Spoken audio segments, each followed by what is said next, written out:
Hi everybody, it's me, the NOLA Expat, coming back with some informational videos.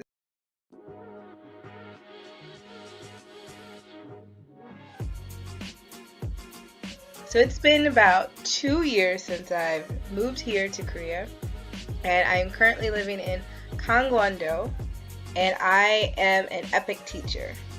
So for those of you who are interested in coming to Korea and teaching English, I have some info about all the different programs and also some facts about whether or not you should go for applying by yourself or using a recruiter. Okay, so there are 4 main areas that people teach in: either Talk, GEPIC, EPIC, which I'm in, or the private school sector or universities. Now, as I am an EPIC teacher and I don't know that much about the other programs, I had to do a little research. So do not think that this is the end-all be-all for any information for any of these programs, okay? So please do your due diligence. Don't rely only on this video for your info. Okay, so let's start with TALK. TALK stands for Teach and Learn in Korea, or TALK. If you have a bachelor's or if you're a graduate, you can still apply, but usually those people that are still in school, still earning their degree, can apply for this program. They're looking for people from Australia, Canada, New Zealand, the US, UK, Ireland, and South Africa. Alright, basically it's mostly the same as EPIC, except you work part-time. So 15 hours, about 15 hours per week. They have most of the same benefits as EPIC. You get paid vacation, you get medical insurance. However, I don't think you get pension. With my research, I didn't see anything about pension. You do also get housing paid for, so you don't have to worry about housing. However, dun dun dun dun. Okay, so between you and me, there are some rumors that TALK may not be around for much longer. Already, lots of English programs in Korea have suffered from budget cuts, and TALK is especially one of those. Now, that doesn't mean that the program is not taking any more applications though. Still taking people, and it's a government contract, so you're pretty secure, at least for the year that you apply. Okay, GEPIC, which is the Gyeonggi English program in Korea, is for the outskirts of Seoul. So basically the suburbs of Seoul. If you want to teach there or live there, that's the program that you want to apply for. Now, I applied for GEPIC when I was starting out coming here, and I got rejected. The recruiters for there said that my BMI was too high, which is, I don't see how that has anything to do with it, but I'm here.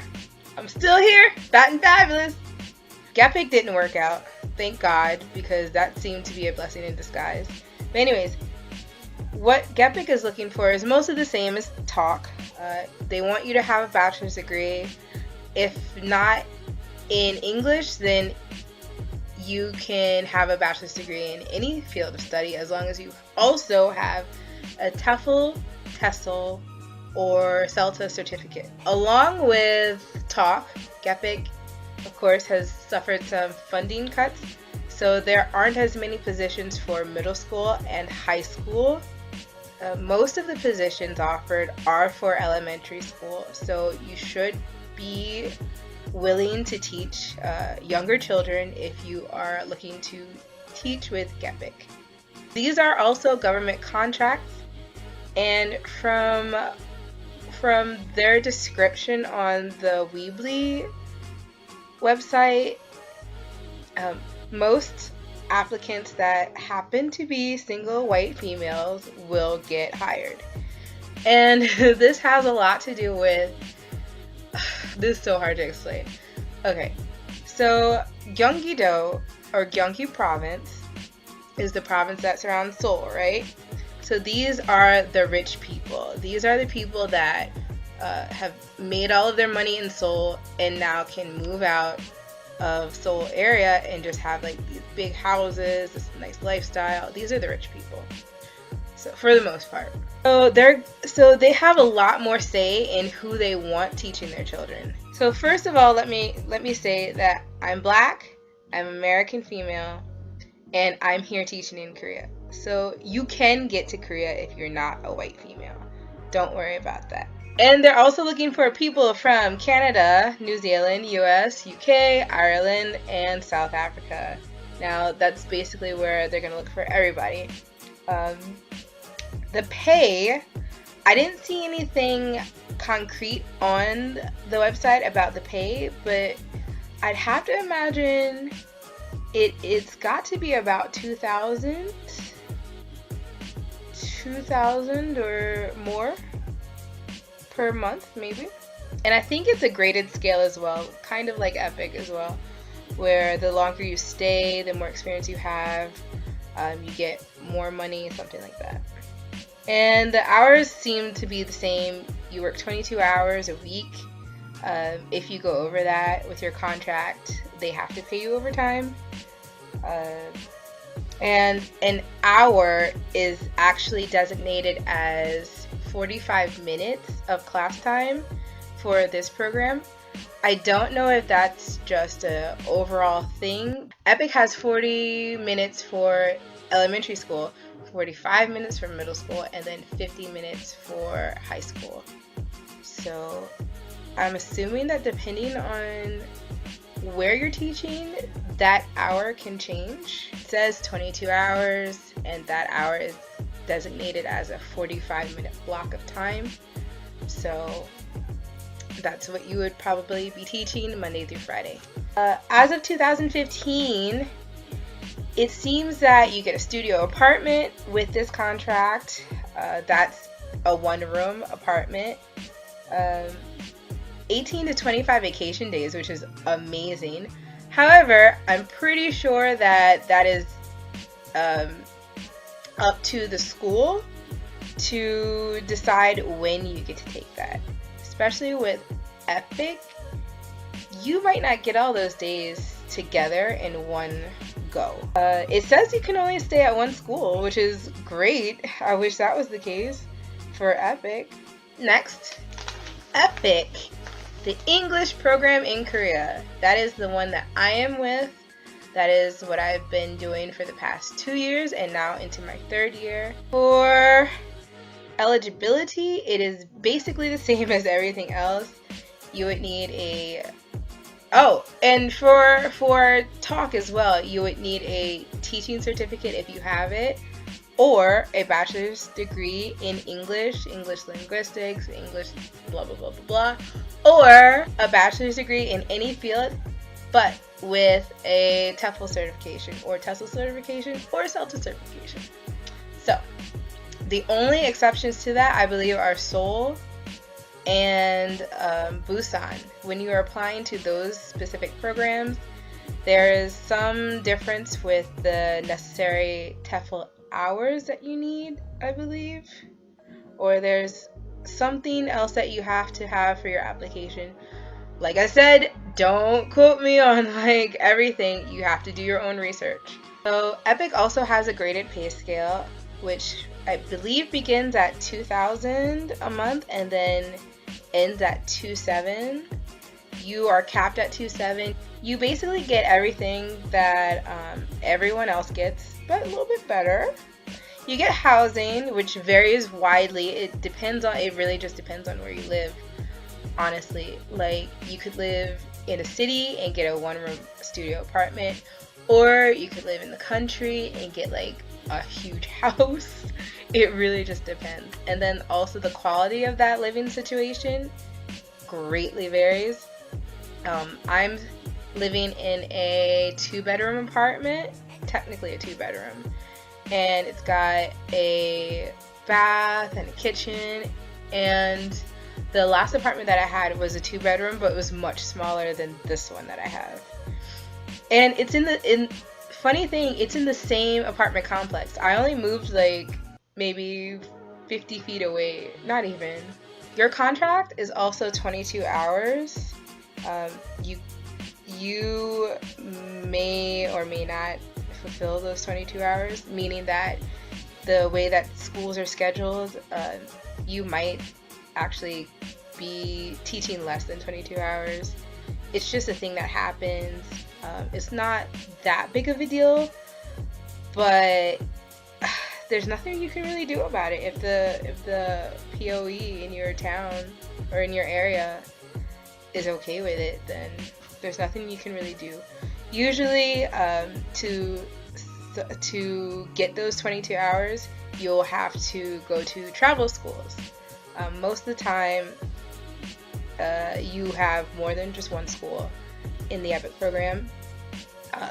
I had 4 schools last year that got me my 22 hours, and then this year I have 3 schools and an additional teacher's class, which gets me my 22 hours. So you will be expected to either teach after school classes or some sort of like supplementary classes for teachers or students to get those hours.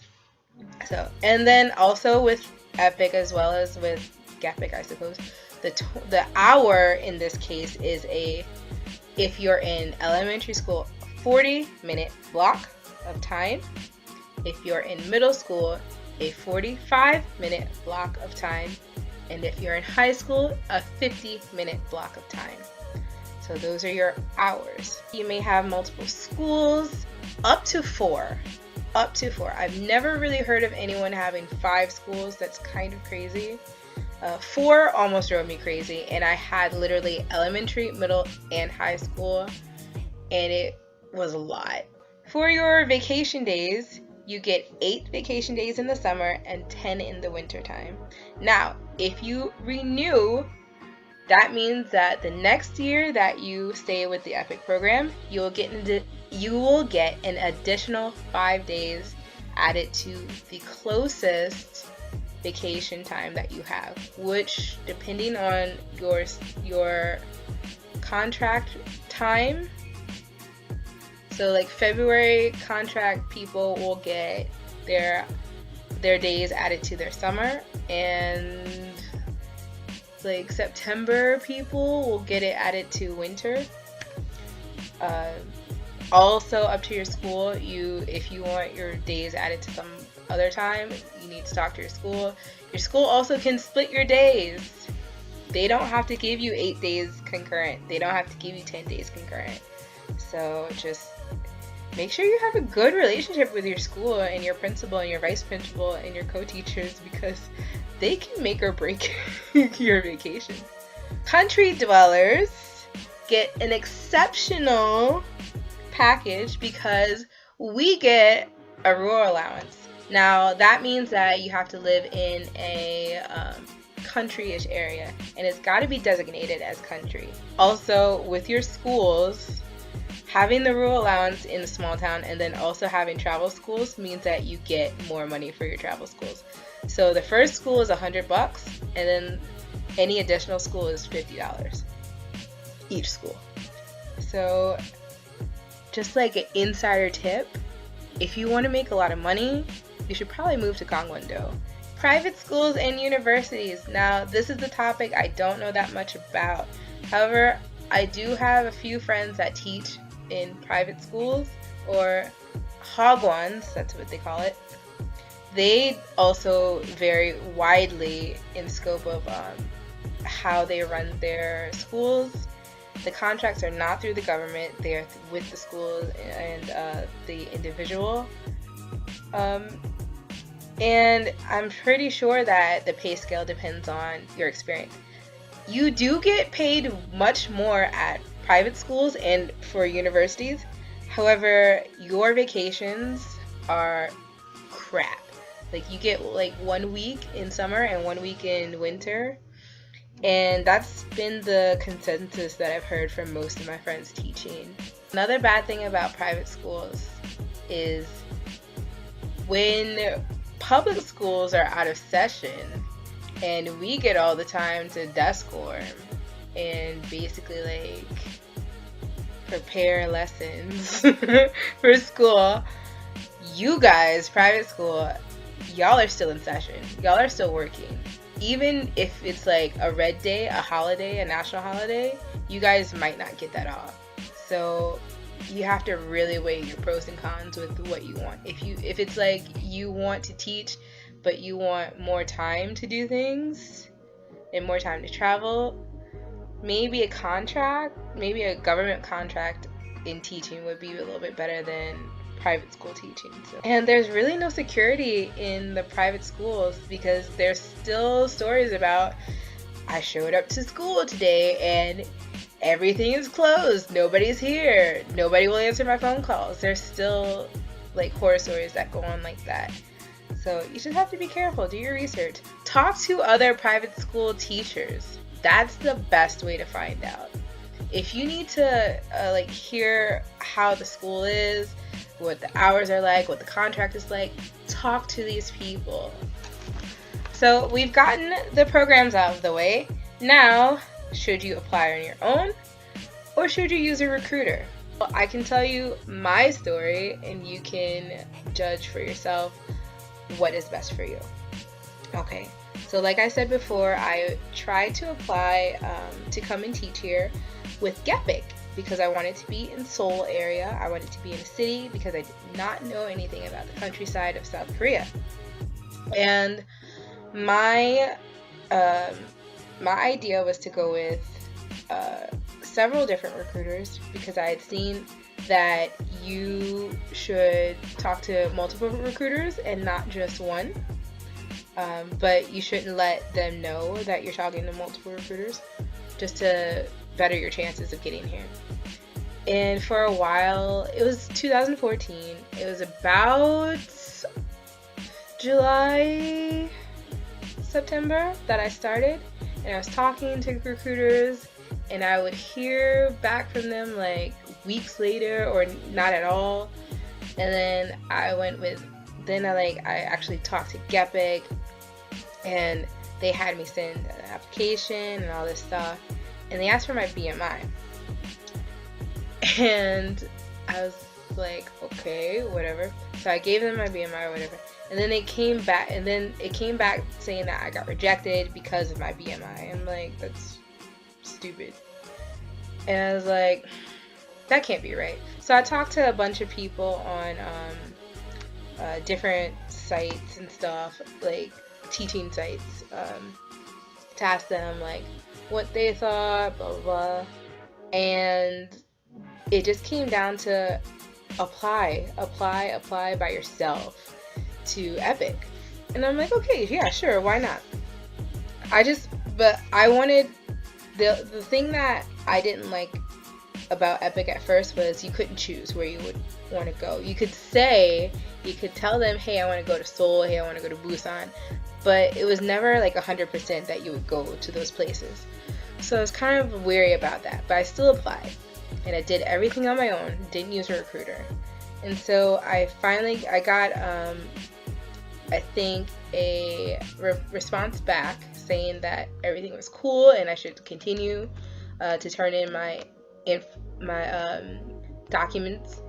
And I did that, got all the way to like the interview and like blew it out the water. And right after, they're like, okay, pack your bags, you're gonna go to South Korea. I'm like, yes! So my experience with that is, don't use a recruiter. Like, it's not worth it. You're wasting your time. It seems like it's a lot of hard work to go through all those documents and all that paperwork, but it's really not. Just like, learn from other people's mistakes, watch videos, like do your research, and you'll have it down. I would really suggest doing it on your own if you know like you're being rejected from recruiters for like nonsense, like, oh, because you're black or because you're Asian. Even a lot of quick tip, a lot of Korean schools, like private schools, things like that, they don't want Asian Americans or like people of Asian descent teaching here.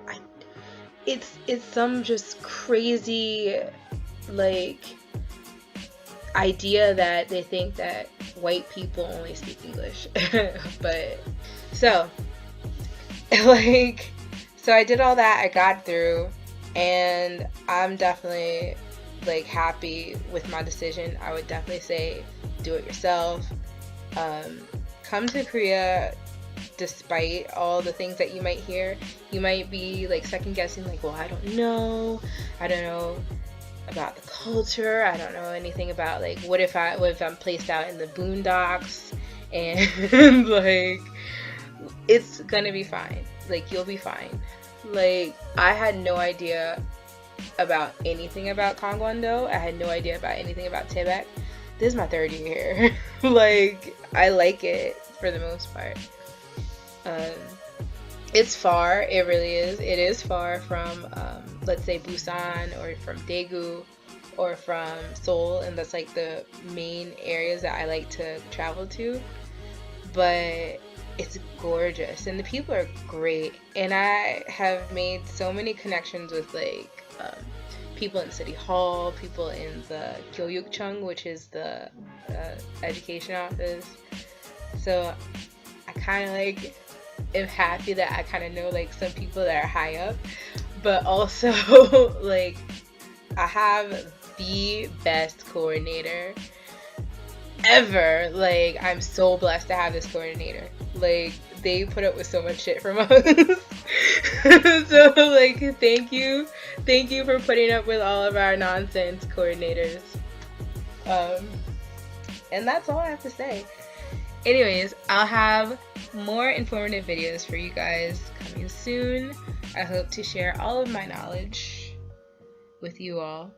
And if you've got knowledge for me, please give me some, because I don't know everything. I don't know everything.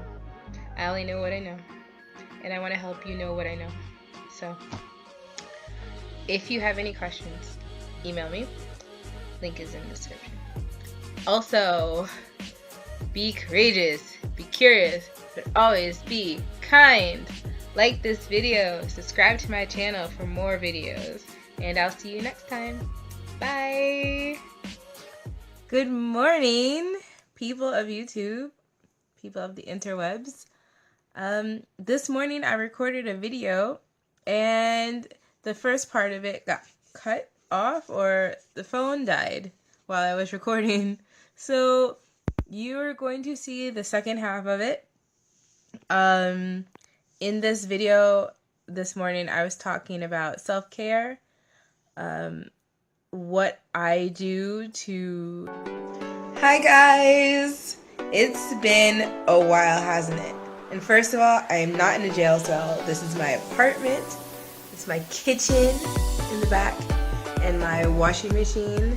Okay, so let's get a few things off the agenda first. I was really sick, and I literally could not talk for 2 weeks.